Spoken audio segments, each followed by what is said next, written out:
다 망했습니다. 100%다 망했어요. 일본 전자기업 대기업 얘기입니다.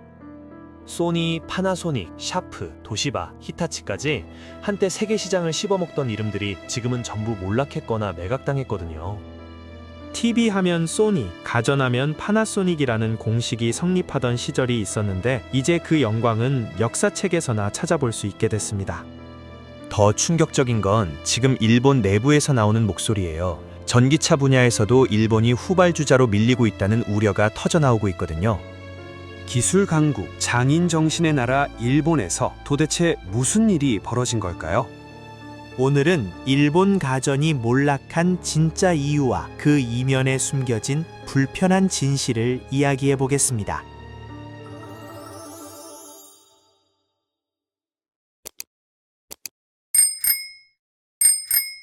일본 가전의 몰락을 이해하려면 먼저 장인 정신이라는 개념부터 짚어봐야 해요.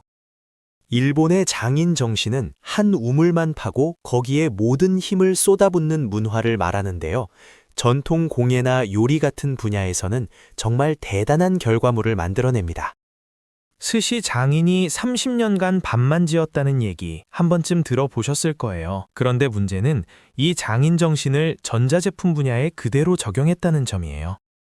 전자제품은 트렌드가 빠르게 변하고 기술이 순식간에 바뀌는 분야거든요. 여기서 장인 정신을 고집하면 어떻게 될까요? 일본이 그 실패 사례를 완벽하게 보여주고 있습니다.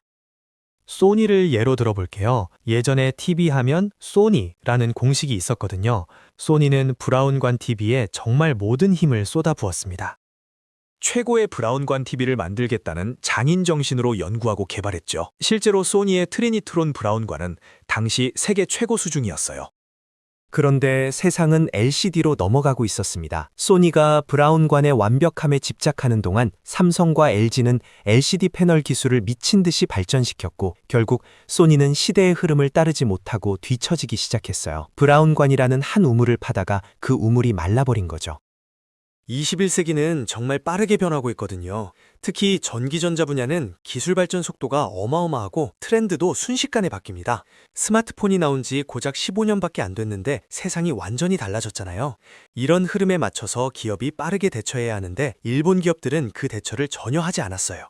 과거의 성공 방식에 갇혀서 변화를 거부한 거죠. 망하는 건 당연한 결과였습니다. 일본 기업들의 또 다른 문제는 쓸데없는 기능을 너무 많이 넣는다는 거예요. 하나의 기능만 있어도 충분한 제품인데 10개, 20개 기능을 막 집어넣어서 굉장히 복잡하게 만들거든요. 일본 가전제품 써보신 분들은 아실 텐데 리모컨의 버튼이 수십 개씩 달려 있어요. 그러다 보니 사용하기 불편하고 가격은 올라가죠. 소비자들은 단순하고 직관적인 제품을 원하는데 일본 기업들은 기능의 양으로 승부하려 했던 겁니다. 이것도 시대 흐름을 따르지 못한 전형적인 사례예요. 일본 기술자들이 너무 완벽주의라서 그렇다는 의견도 있는데요. 실제로 그런 경향이 있어요. 하나의 기술을 100% 완벽하게 만들어야 직성이 풀리는 문화거든요. 장인 정신 자체는 굉장히 좋은 거고 우리가 높게 평가해야 할 문화이긴 합니다. 하지만 전자제품처럼 빠르게 변하는 분야에서 이 완벽주의를 고집하면 결국 시장에서 밀려날 수밖에 없어요. 80% 완성도로 빨리 출시해서 시장 반응을 보고 개선하는 게 훨씬 효과적인 시대가 됐거든요. 지금 일본 전자기업들의 상황을 보면 정말 처참해요. 샤프는 대만의 홍하이 그룹에 매각됐고 도시바 가전 부문도 매각 얘기가 계속 나오고 있습니다. 파나소닉은 구조조정에 허덕이고 있고 소니는 가전 사업을 대폭 축소했죠. 히타치도 가전 부문을 정리하는 분위기예요. 한때 세계를 지배하던 일본 전자기업들이 하나둘 사라지고 있는 겁니다. 흥미로운 건 삼성이 과거에 샤프 인수를 적극적으로 시도했다는 사실이에요. 굉장히 좋은 조건을 제시했는데도 결과적으로는 대만 홍하이 그룹이 샤프를 가져갔거든요. 왜 더 좋은 조건을 제시한 삼성한테 안 주고 대만으로 갔을까요? 당시 일본의 재계뿐만 아니라 정치계까지 전반적으로 한국 쪽에 이런 기업이 넘어가게 해서는 안 된다. 기술 유출이 된다는 여러 얘기가 나왔다고 해요. 그래서 삼성의 인수는 많은 사람들의 반대로 무산됐습니다. 지금 도시바나 히타치 가전을 삼성이 가져간다는 얘기가 나올 때도 예전 샤프 상황을 떠올릴 수밖에 없어요. 일본 쪽에서 분명히 비슷한 반대 목소리가 나오고 있을 겁니다. 그래서 일본 기업이 한국에 넘어간다는 건 가능성이 매우 낮다고 이야기하는 사람들도 많아요. 이건 순수한 비즈니스 판단이 아니라 정치적, 감정적 요소가 개입된 문제거든요. 여기서 혐한이라는 문제가 일본 기업 문화로까지 번지게 된 배경을 살펴봐야 해요. 이건 아무래도 혐한이 정말 절정에 달했던 2019년 아베 시절부터 강해졌다고 볼 수 있습니다. 그 해에 초계기 사건이 있었잖아요. 그게 아베가 혐한을 정치로 본격적으로 끌어들이는 사건이었어요. 그 위에 수출 규제까지 하면서 한국을 군사적 위협 국가, 범죄 국가로 규정해버렸고 그때가 혐한이 절정에 달하는 시기였습니다. 그 이후로 일본에서는 혐한이 횡행하게 됐고 이게 기업 문화에까지 영향을 미치게 된 거죠. 유니클로 얘기를 안 할 수가 없는데요. 한창 일본 불매운동 노제팬이 벌어졌을 때 유니클로가 타깃이 됐습니다. 그러면서 유니클로가 TV 광고를 냈는데 80년도 더 된 일을 기억한다고 라는 문구가 나왔거든요. 똑같은 광고인데 다른 나라에서는 다른 말을 했는데 우리나라에서만 이렇게 바꾼 거예요. 누가 봐도 위안부 할머니들을 조롱한 거 아니냐면서 크게 논란이 됐습니다. 거기서 또 유니클로 측에서 나온 얘기가 이 불매 오래 안 갈 거다. 신경 쓰지 말아라 였어요. 불에 기름을 부은 격이었죠. 그런데 안타까운 현재 상황을 보면 유니클로 매출이 그 이후로 점점 늘어나서 2019년 실적에 근접했고 노제팬을 극복하고 5년 만에 1조 원을 돌파했습니다. 지금 유니클로 매장에 가면 사람들이 바글바글해요. 80년도 더 된 일을 기억한다고 그 문구 그대로 된 것 같아요. 사람들이 진짜 잊은 것 같거든요.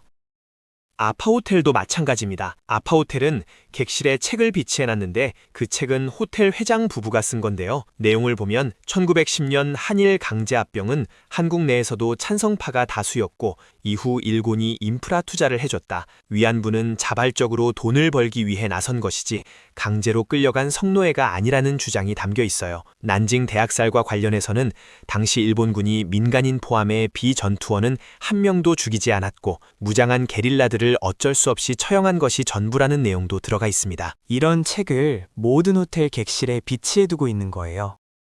그런데 요즘 일본 여행 많이들 가시잖아요. 여행 유튜버들도 일본 여행을 다니면서 아파호텔에 묵는 사람들이 있더라고요. 몰라서 묵는다면 어느 정도 이해가 가겠지만 이걸 홍보까지 해주고 있어요. 아파호텔 싸다, 가성비 좋다면서요.